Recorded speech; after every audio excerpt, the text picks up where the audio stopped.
Hi there, Dave here, that foreign bloke in Udon Thani, Thailand, and that time has come. All good things come to an end, and we are heading back to Sweden right now. So I'm going to put a clock down here. It's 13:15, 1:15 in the afternoon here in Udon. We estimate about 25 hours door to door. It's a bit of a journey, but that's the way it is. So come along. First stop, Udon Thani Airport, and then a flight down to Bangkok with VietJet. Okay, bye bye house. Off we go.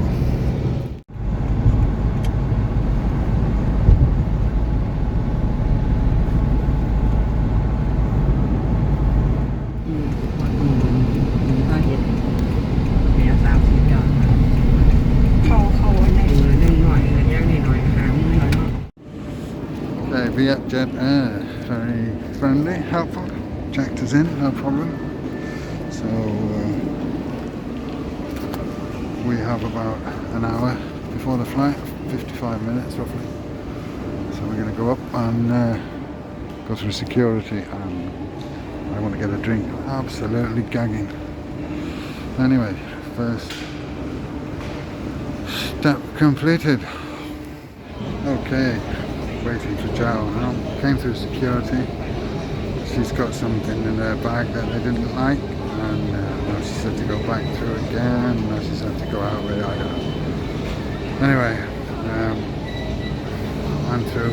Got all of Joe's stuff here apart from one thing, so see what we'll be through in a minute, hopefully. Okay, there is our plane. VietJet A320, and we are now boarding.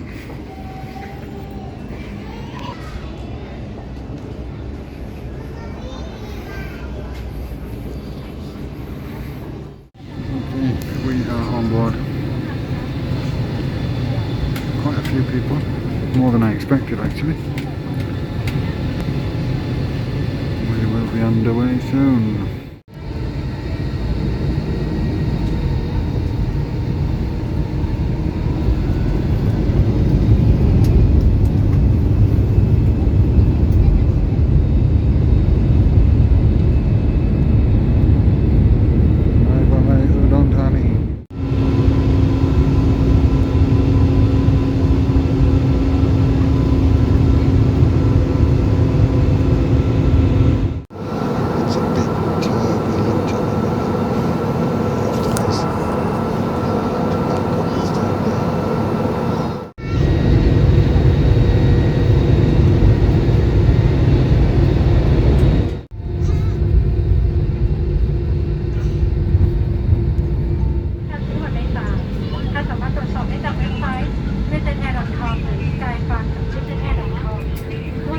Thai Airways planes parked up over there.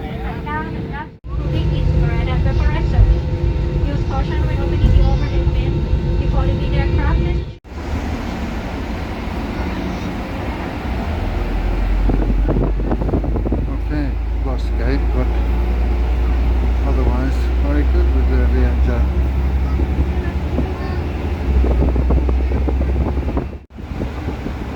British Airways 777. Not been with British Airways for a few years after they ripped me off the last time. And there is the famous Suvarnabhumi.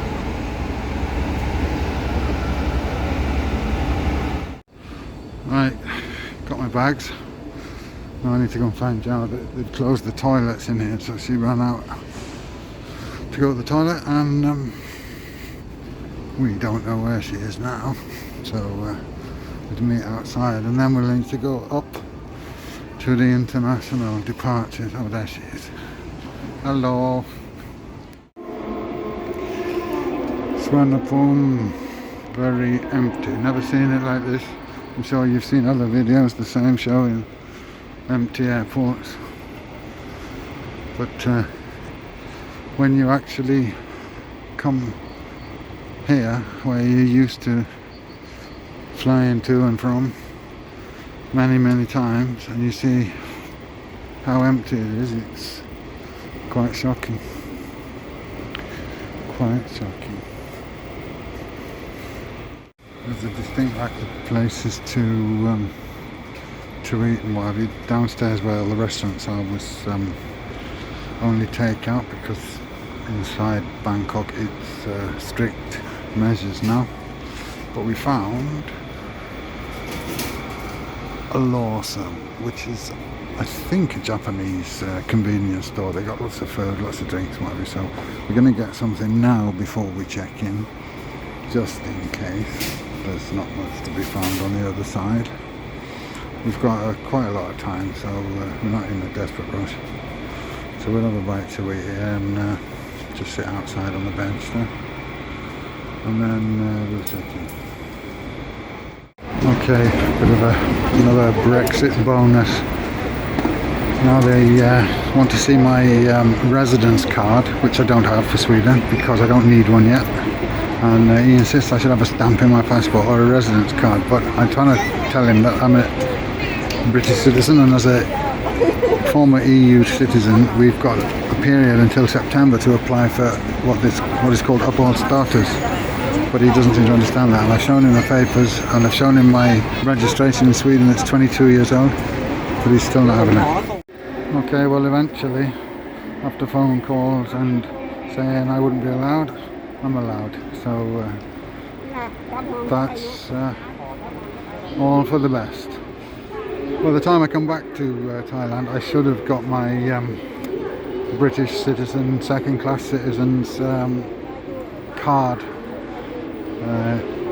It's a thing after Brexit that we get a special card that nobody else gets. Not the same as uppehållstillstånd for those of you that know Sweden, but it's called uppehållsstatus. And you have to apply before this last day of September this year, which I've done.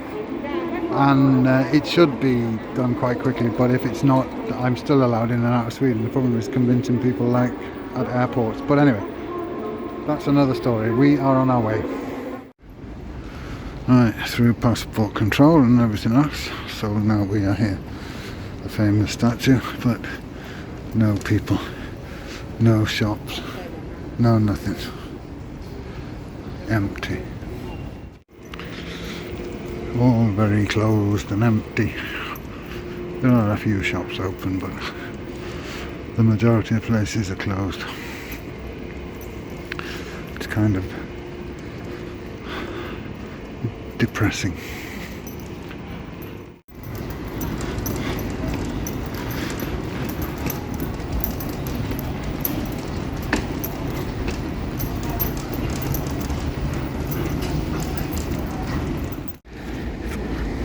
Tired eyes. Anyway, we're waiting for boarding now. We should be very soon, so be able to chill out and maybe try and get some sleep, because I got really am tired. Time to board. Okay, so we've boarded, and at the minute the plane is really empty in our section. So there's a couple of seats next to Jar, there's a row behind, and there's a couple of rows here. So hopefully we can spread ourselves out a bit and have a bit more comfortable journey. Anyway.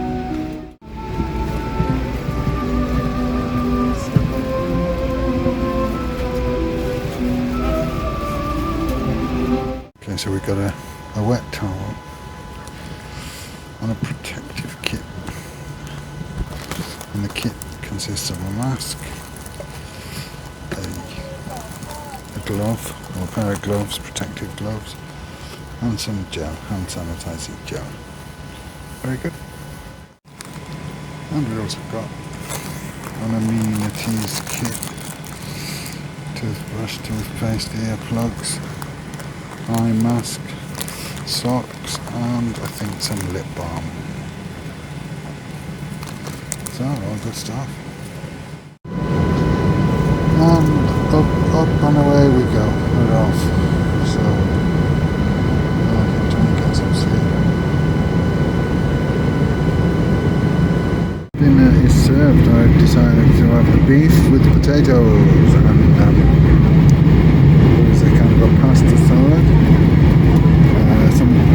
sort of pudding. I'm not sure what. Looks like a rice pudding with some mango or something on top. And a bottle of water. I got a glass of water and I got a Fanta. So, dinner. Hungry now. Okay, so just a few minutes out from Qatar. Managed to have a sleep over there on the empty row of seats. Not a great sleep, but a bit more comfortable than sitting as I normally would do in the economy class seat, so that was good. Had a bit of a pastry and a muffin for a snack, about an hour and a half before landing. We're now about 20 minutes out, so and all things considered, not a bad flight at all, but we're both extremely tired, so we're going to change here in Qatar, and we were due to have about an hour and 50 minutes, but it looks like we're going to have more like 2.5 hours in between our flights, so we've got plenty of time, no stress.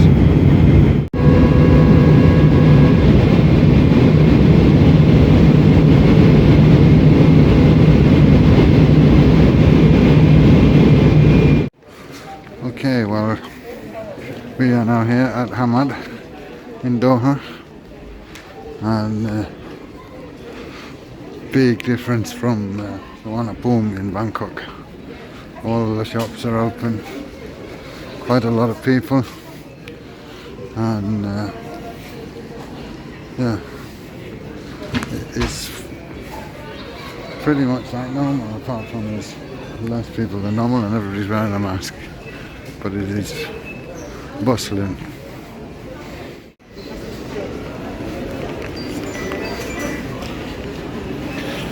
Yep, big difference.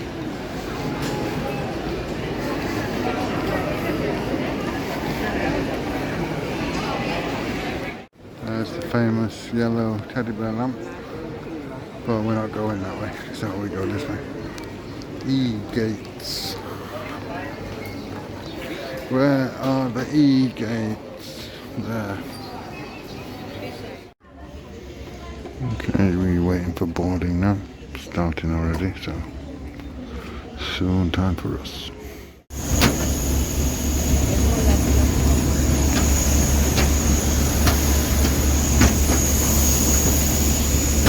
First gate. Okay, on board. Got a row to myself, and Chow's sitting there with a row to herself as well. So yeah, very good.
Once we are through the airport, Movavi, we will just have another couple of hours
terra firma.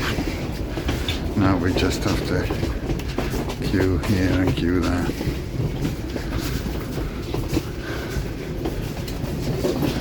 Sunny day now.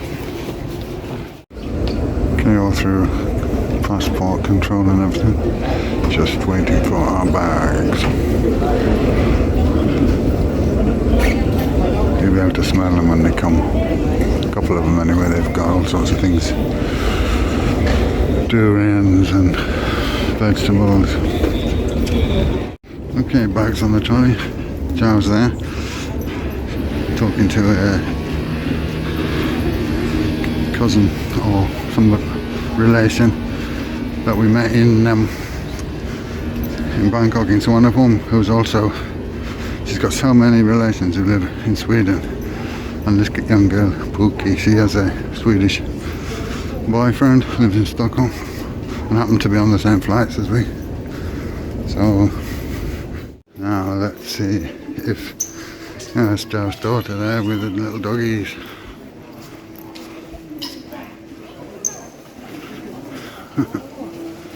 Okay, after a bit of a job trying to find our way to the parking because they're doing some rebuilding work. We small dogs being angry. Right, we are on our way, a couple of hours drive from here, and then we'll be fine. We'll finally be there. It's now about 8:30 local time.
Looks, oh my god, look at the state of the hedge. Oh yeah. Oh my god. Yeah, certainly is a job, that is for sure. Okay, 10:35 and we finally made it. And yes, it certainly does look like nobody's lived here for 2 years. A lot to do, a lot to sort out. God, what a state. Some of our herbs are growing though, which is something. But yeah, a lot to do. But not today. Yeah, lots to do, lots to do. I just heard somebody cycling past, telling the other person that, yeah, they haven't been here, they've been in Thailand for 2 years. And I shouted, yes, we're here now. So, looks like somebody's tried to break into our garage as well. Okay, so we're back. I know you could see there's an awful lot to do, which is probably a good thing because that will give me some content to show you over the next few months before I go back to Thailand. There are obvious signs of break-in attempts, damage caused, but we will sort that out as and when. I haven't found anything missing. The obvious things are, you know, tellies and what have you, but nothing seems to be missing. We don't have any valuables as such, other than that there's electronics and whatnot. But the alarm hasn't gone off, so I don't think anybody's been in that room otherwise. So yeah, that's the side of things. Anyway, that's the end of our journey back home to Sweden from Thailand. I will be coming up with more content soon, so see how I get on clearing up this mess and sorting it out. Anyway, thanks a lot for watching. Catch you on the next one.